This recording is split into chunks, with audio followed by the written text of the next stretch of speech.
ব্যাংকের সঙ্গে আধার card link একদমই বাড়িতে বসে নিজের হাতে মোবাইলটা দিয়ে ব্যাংকের সঙ্গে আধার কার্ড কি করে লিঙ্ক করবেন।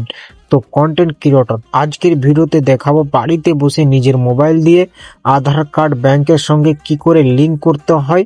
তো চলো ঝাড়পাকামো না করে ভিডিওটা শুরু করি। তার আগে চ্যানেল নতুন হয়ে থাকলে চ্যানেলটিকে সাবস্ক্রাইব করে দাও আর নতুন ভিডিওর জন্য।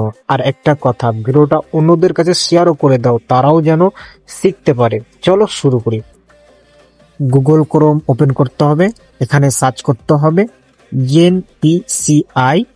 যে উপরে সাইটটি আসবে সে সাইটটিতে ক্লিক করতে হবে। উপরে থ্রি ডটে ক্লিক করতে হবে।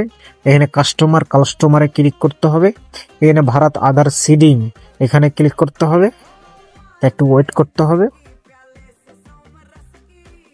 এখানে আধার সিডিং এখানে ক্লিক করতে হবে। সাইটটি